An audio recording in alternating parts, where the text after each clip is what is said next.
જય માતાજી, જય દ્વારકાધીશ। તો આજના આ યાત્રામાં આપણે જવાના છે સુરાપુરા ધામ ભોળાજની અંદર। તો યાત્રામાં છેક વિડીયોમાં છેક સુધી બન્યા રહેજો। એ યાત્રા કેવી રીતે કરીએ। આપણે સુરતથી ભોળાજ જવાના છે। અત્યારે આપણે સુરતથી વહેલા 5 વાગ્યાની બસમાં નીકળ્યા છે। આપણી બસ છે પાછળ લક્ઝરી એસટી, અને અત્યારે હોટલ ઉપર સ્ટોપ લીધો છે ભરૂચની આગળ। વિડીયોમાં છેલ્લે સુધી રહેજો કે ભોળાજ સુરતથી એકદમ જવું હોય તો કેવી રીતે પહોંચવું, અને આ વિડીયોમાં દર્શન કરાવીશ તમને હું ભોળાજના સુરાપુરા ધામના। તો ચેનલમાં ન હોય તો ચેનલને સબસ્ક્રાઈબ કરી દેજો, વિડીયોને લાઈક અને શેર કરવાનું ભૂલતા નહીં।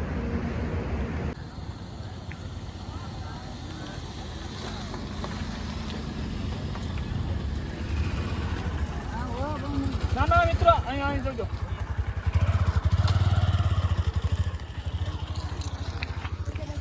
તો ભોળાજ સુરતથી આશરે 275 કિલોમીટર છે, અને પોતાનું પ્રાઇવેટ વાહન લઈને આવો તો કોઈ ટેન્શન નથી। બાકી જો સરકારી બસમાં આવો તો તમારે મોટા બેરું કરીને ગામ છે ત્યાં ઉતરી જવાનું રહે। તો અમે આવ્યા છીએ એસટી બસમાં, તો મોટા બેરુમાં ઉતરી અને ત્યારબાદ છકડો પકડી અને સુરાપુરા ધામ ભોળાજ પહોંચી ગયા છીએ। તો હાલો હું તમને દર્શન કરાવું, વિડીયોમાં છેલ્લે સુધી રહેજો। હાલો દર્શન કરાવું।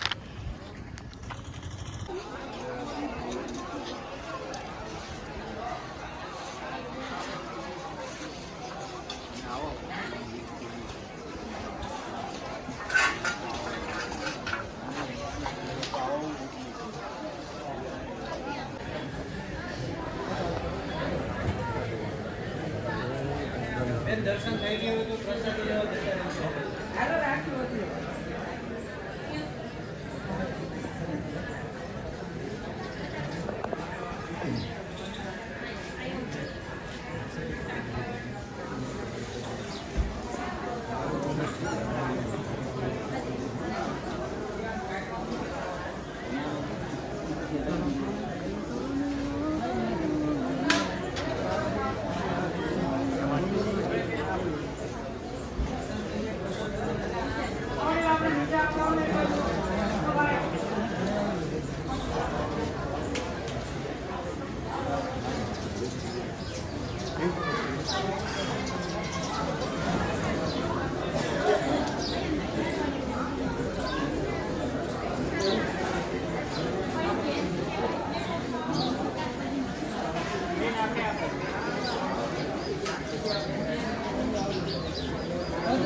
તો ભાઈ સુંદર મજાના દર્શન થઈ ગયા છે સુરાપુરા ધામ ભોળાજના, અને હવે આપણે અહીં પ્રસાદ મળે છે તો પ્રસાદ લેવા માટે જાઉં।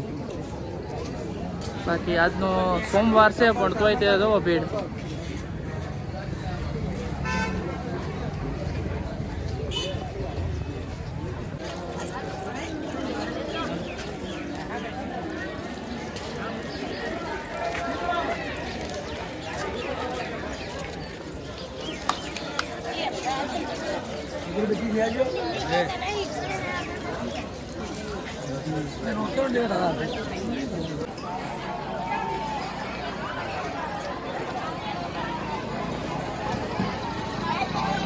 તો ભોળાજની અંદર પ્રસાદની પણ સેવા શરૂ છે, તો આપણે જ્યારે પ્રસાદ લેવા માટે જઈ રહ્યા છીએ।